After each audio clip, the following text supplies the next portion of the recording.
Welcome back to the Daily Crypto Deep Dive.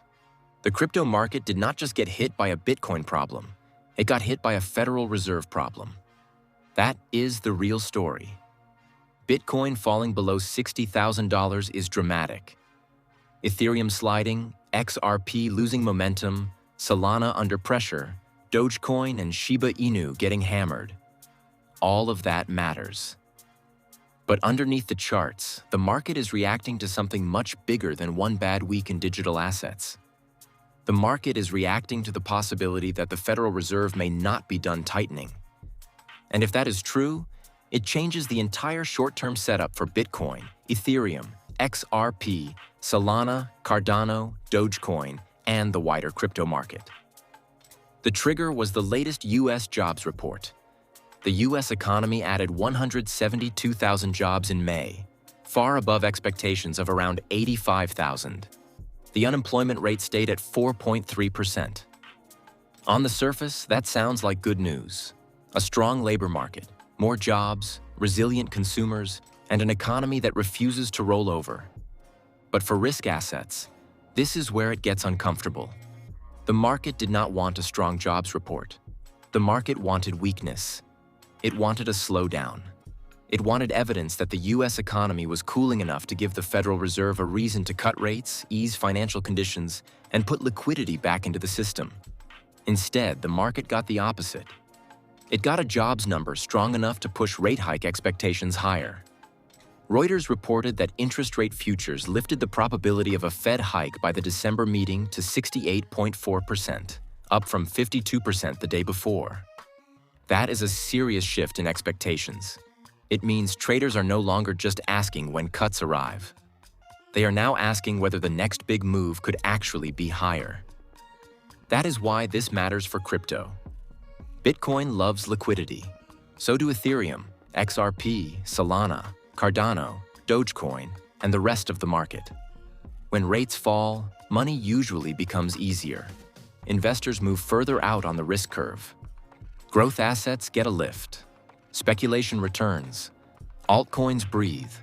Leverage comes back. But when rate hike fears return, the opposite happens. Yields rise. The dollar strengthens. Investors become more defensive. Risk assets get sold. Leveraged traders get liquidated. And suddenly the whole market starts repricing around a colder, tighter, more difficult macro environment. That is exactly what we saw. Treasury yields moved higher after the jobs report, with Reuters noting that markets responded by pushing yields and rate expectations up. The 2-year Treasury yield rose to around 4.15%, while the 10-year moved toward 4.54%. Those numbers matter because higher yields give investors an alternative to risk. When safe yields rise, speculative assets have to fight harder for capital. And Bitcoin is now fighting harder for capital. That is why the break below $60,000 feels so important. It is not just a chart level, it is a confidence level. At $70,000, the market can talk about pullbacks, consolidation, and healthy corrections. But below $60,000, the tone changes. People start asking whether the cycle has failed. They start asking whether ETFs are losing demand. They start asking whether institutions are stepping back. They start asking whether strategy selling even a small amount of Bitcoin was the first crack in a bigger story. And now the Fed has added another problem. The Federal Reserve does not need to rescue risk assets if the labor market is still strong. That is the brutal part. Bradford Smith from Janus Henderson described the May job gains as exceptional and raised the idea that the Fed may even need to consider insurance hikes if inflation pressure persists. That phrase matters. It means the debate has shifted away from emergency rate cuts and toward whether the Fed needs to keep pressure on the economy for longer. That is a very different market. For most of the bullish crypto case, investors were hoping for rate cuts. They were hoping that inflation would ease, jobs would soften, the Fed would step back, and liquidity would return. That would have been the perfect setup for Bitcoin to recover, Ethereum to bounce, XRP to regain momentum, and Solana to start leading risk appetite again. But the jobs report has complicated that story. Now the market has to consider the possibility that the Fed stays higher for longer, or even hikes again later this year. And this is where we need to explain it simply. If the Fed cuts rates, money gets easier. If the Fed holds rates high, money stays tight. If the Fed hikes, money gets even tighter. Crypto does not perform best when money is tight. It performs best when liquidity expands.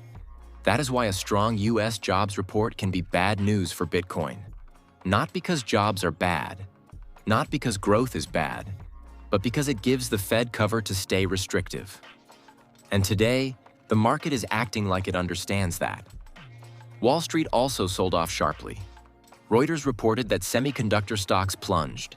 The Nasdaq dropped 3.1%, and the chip index fell 8.1%, its worst day since the Liberation Day tariff rout. That matters because crypto was not falling in isolation. This was a broader risk-off move with tech, chips, crypto-linked stocks, and speculative assets all under pressure together. That tells us this is macro-driven. It is not just about Bitcoin. It is not just about altcoins. It is not just about one bad headline. It is about liquidity, rates, and risk appetite. Because the warning is simple. If the market keeps expecting rate cuts and the data keeps giving the Fed reasons not to cut, crypto may need more pain before it gets relief. Now, does that mean the long-term bull case is dead? A difficult macro environment can delay a crypto rally. It can weaken price action. It can create sell-offs. It can flush leverage. It can punish weak altcoins.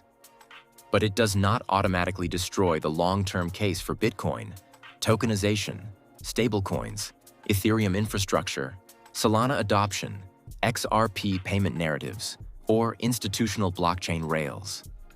In fact, one of the most important points right now is that Wall Street is still building even while the market is bleeding. BlackRock-backed tokenization firm Securitize has cleared a key hurdle to go public on the New York Stock Exchange. That matters because while traders are panicking over price, institutions are still moving the infrastructure forward. Tokenized funds, real-world assets, stablecoin rails, and on-chain financial products are still being developed. So the contradiction is this. Short-term, the Fed is hurting crypto. Long-term, Wall Street is still building around crypto. That is the tension. And that tension is what makes this market so difficult to read. If you only look at price, it looks like disaster. Bitcoin below $60,000. Ethereum under pressure. XRP bleeding. Solana weak. Meme coins getting crushed. ETF outflows. Strategy headlines. Rate hike fears. But if you look at infrastructure, the story is different. Tokenization is moving forward. Stablecoins are becoming more serious. Major asset managers are still involved. Bitcoin remains a major institutional asset. And the industry is no longer just a retail speculation machine. So the real question is not whether crypto is finished. The real question is whether this market needs to reprice lower before the next serious leg higher. That is the question everyone needs to ask. Because the Fed has now made the timing harder. If inflation stays sticky and jobs stay strong, the Fed has no reason to rush cuts. If oil prices remain elevated because of geopolitical tension, inflation pressure could remain uncomfortable. If yields keep rising, capital may keep moving toward cash, bonds, and safer assets. And if the dollar strengthens, Bitcoin often faces another headwind. Reuters also reported that the dollar strengthened after the jobs data, with Bitcoin down around 15% for the week. That combination is painful. Stronger dollar, higher yields, weaker risk appetite, and falling crypto prices. That is the macro trap. Crypto investors want relief, but the data is not giving the Fed a reason to provide it. So what should listeners take from this? First, do not ignore the Fed. In this market, macro matters. Bitcoin is not trading in a vacuum. Ethereum is not trading in a vacuum. XRP and Solana are not trading in a vacuum. Everything is connected to liquidity, rates, and risk appetite. Second, do not panic just because the market is red. Panic is not a strategy. If you are over-leveraged, this market can destroy you. But if you are investing long-term, This is where you need a plan, not emotion. Third, understand that the best opportunities often appear when the market feels most uncomfortable. That does not mean blindly buying every dip. It means watching for signs that selling pressure is exhausting, ETF outflows are stabilizing, yields are cooling, and Bitcoin is reclaiming key levels. Fourth, observe weak projects from serious assets. In tighter liquidity, the market becomes more selective. Speculative coins can get punished brutally. Stronger assets with real demand, real liquidity, and institutional relevance are more likely to survive. And finally, remember this. The Fed has put crypto on notice, but it has not ended the market. This is not the easy money environment traders wanted. This is not the perfect setup for an immediate explosive rally. This is a harder, colder, more selective market. But sometimes that is exactly what the industry needs. Leverage gets flushed. Weak hands get shaken out. Bad narratives get exposed. And the serious builders keep building. So today's episode should not be pure doom. It should be serious, direct, and honest. The Fed has made things harder. Bitcoin below $60,000 is a warning sign. Rate hike odds jumping is not good for risk assets. But the long-term story is not dead. The market is being repriced. The weak money is being tested. And if liquidity eventually turns again, the assets that survive this phase could be the ones that lead the next move. The Fed just put crypto on notice. Now the question is whether Bitcoin can survive the warning. And as always, like and follow, and we will see you at the top.